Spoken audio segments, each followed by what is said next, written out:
You know, for generations, cricket has always been about instinct, right? Flair, tradition.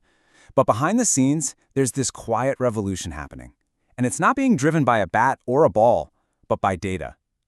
Today, we're diving into how analytics is completely transforming the very fabric of this classic game.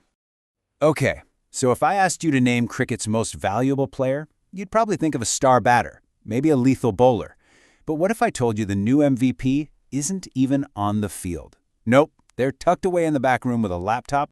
And this right here, this really shows you the big shift we're talking about. The game is moving from that old-school captain, the one who runs on gut feeling and years of experience, to the modern analyst, whose decisions are backed by terabytes of data and predictive models. It's a fundamental change in how the game is even understood, let alone played. And let me tell you, the stakes are insanely high. The Indian Premier League, on its own, was last valued at a mind-blowing $5.3 billion. With that kind of money on the line, teams aren't just looking for a small edge. They are investing millions to find and exploit every single advantage that data can give them. You know, the great Shane Warne used to say, cricket is a simple game. And for a long, long time, it was. But today, that beautiful simplicity of just bat versus ball is being layered with this incredible complexity, all thanks to the power of analytics. So let's take a look at what it actually takes to be part of this revolution. All right, first things first, let's talk about the Analyst Toolkit. To really build your foundation, you need to master a specific set of skills, starting with the basics and working your way up to some seriously powerful tech. So your journey kind of starts right here. First, you've got to master spreadsheets. Seriously, things like Excel are the Swiss Army knife for any analyst starting out. They're perfect for calculating key stats and whipping up reports for the coaches. Then you step it up and learn to code, which just unlocks a whole new world of automation and analysis. And finally, you graduate to the professional-grade software that the top-tier teams are using. And this is where it gets really cool, because the coding tools are super specific. Python is pretty much the industry standard. With libraries like these, you can do everything from wrestling with massive ball-by-ball datasets and scraping player stats off websites, all the way to building models that can actually predict who's going to win a match. But when you get to the elite level, whoa, the software is just something else. Systems from companies like Frangtel and MVPlay, they integrate video directly with data. This lets analysts tag every single delivery with dozens of different details. This is what generates those automated wagon wheels and pitch maps you see on TV, and for strategy and review, they are absolutely essential. Okay, so you've got the tools, but what's the job actually like?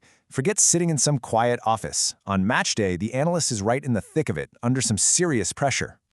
Let me tell you, an analyst's match day is absolutely relentless. It is a non-stop cycle of pre-match prep, super intense in-game coding, and then an immediate post-match debrief.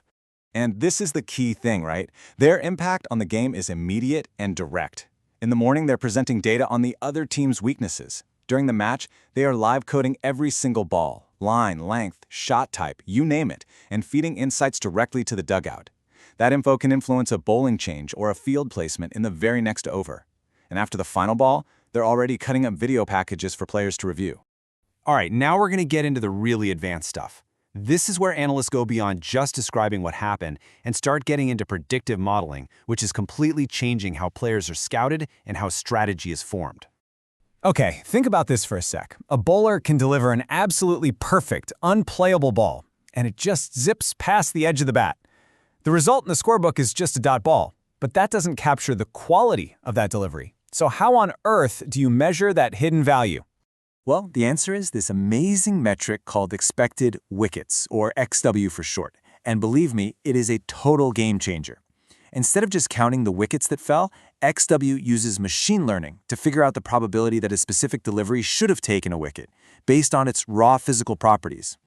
So how does it work? Well, these models are fed just huge amounts of data from ball tracking systems like Hawkeye. They analyze the ball's speed, its swing, its seam movement, its exact landing spot, and even the context of the match. This lets teams find bowlers who are creating high-quality chances, even if their traditional stats don't look that great. It's how you find those hidden gems.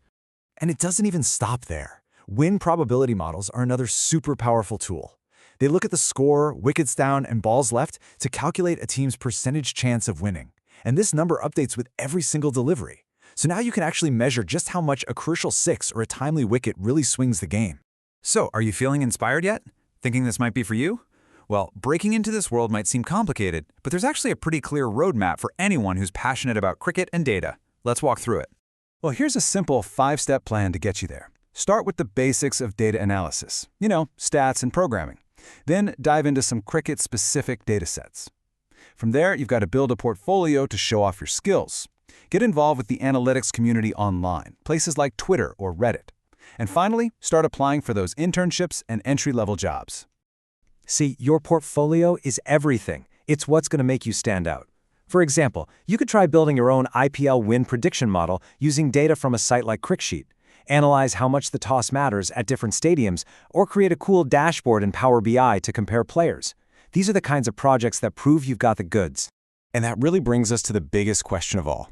Is this data revolution just revealing the genius that was always there? Finally putting a number on the instincts of the all-time greats?